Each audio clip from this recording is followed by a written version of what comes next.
August the 12th, 30 BC, in a sealed mausoleum in Alexandria, a 39-year-old woman lay dead on a golden couch, dressed in her most magnificent robes, the emblems of royalty arranged in her hands. She was the last ruler of the Ptolemaic dynasty, a line of kings and queens that had governed Egypt for nearly 300 years. When Cleopatra VII died that afternoon, she did not just lose her life. She ended 3,000 years of Egyptian civilization in a single moment. And the way she died and why has been debated for over 2,000 years. Born in 69 BC into the Macedonian Greek dynasty, Cleopatra was extraordinary from the beginning. She was the only ruler in her entire dynasty to actually learn the Egyptian language. She spoke 9 languages in total. She was a trained mathematician, philosopher, and military strategist. When her father Ptolemy XII died in 51 BC, 18-year-old Cleopatra inherited the throne alongside her younger brother. When Julius Caesar arrived in Alexandria in 48 BC, Cleopatra was already in exile, barred from entering the city on pain of death. So she did something extraordinary.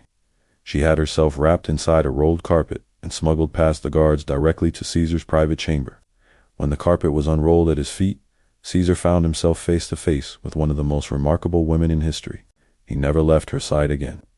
She had a son with him, Caesarion, and when Caesar was assassinated in 44 BC, the entire game changed.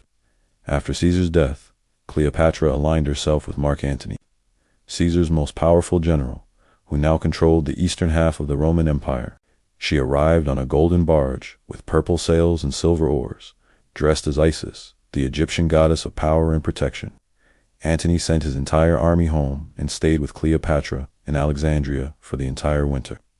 She had 3 children with him.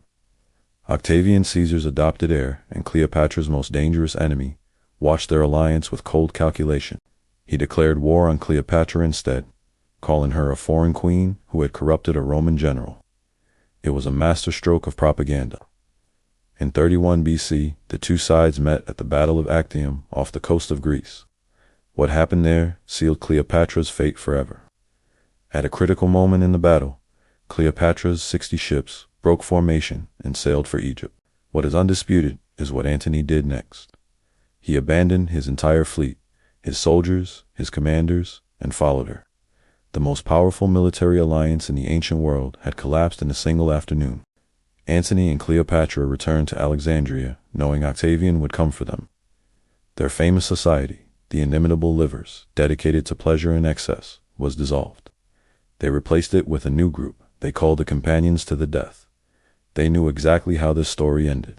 Cleopatra immediately began constructing a massive mausoleum on the palace grounds, a 2-story tomb next to the temple of her goddess Isis. She planned to seal herself and her treasure if the end came. She was 39 years old. She had ruled Egypt for 21 years, and she was not finished fighting yet. History rarely tells you that Cleopatra was negotiating with Octavian independently, behind Antony's back. She sent envoys offering her throne and her treasury, even her willingness to step aside if her children were allowed to survive. Octavian strung the negotiations along for months, buying time while his forces advanced through the eastern provinces. He had no intention of honoring any agreement. He needed Cleopatra alive for one reason only, to parade her through Rome in chains. She was the prize, and he was not going to let her go. On the 1st of August 30 BC, Octavian's forces reached Alexandria. Antony's naval fleet surrendered to the enemy without firing a single weapon. His cavalry defected. His last military advantage evaporated in hours. Cleopatra retreated to her finished mausoleum and sealed the doors from the inside with herself, her 2 handmaidens, and her treasure. Then she sent a message to Antony. The message said she was already dead. Historians have debated for 2,000 years why she did it. Was it to protect herself? To push him toward suicide? Antony heard the message that Cleopatra was dead. He asked a nearby servant to kill him with his sword. The servant killed himself instead, rather than do it. So Antony drove the sword into his own stomach. He did not die immediately, and then a second messenger arrived. Cleopatra was alive. Antony, barely conscious and bleeding to death, asked to be carried to her mausoleum. Because the doors were sealed, Cleopatra and her handmaidens lowered ropes through an upper window and hauled the dying Antony up. He died in her arms, the last great Roman general, dead on the floor of an Egyptian tomb. Octavian came to the mausoleum himself. He found Cleopatra standing before him in her full royal regalia, not broken, not begging. She told him directly, and these were her recorded exact words, "I will not be led in a triumph." She had watched what happened when Julius Caesar paraded her sister Arsinoe through Rome in chains. The crowd had wept with sympathy. Octavian promised to keep her alive and treat her with dignity. He was lying. A spy inside her household warned her 3 days later of his real plan. Octavian was planning to leave for Rome in 3 days.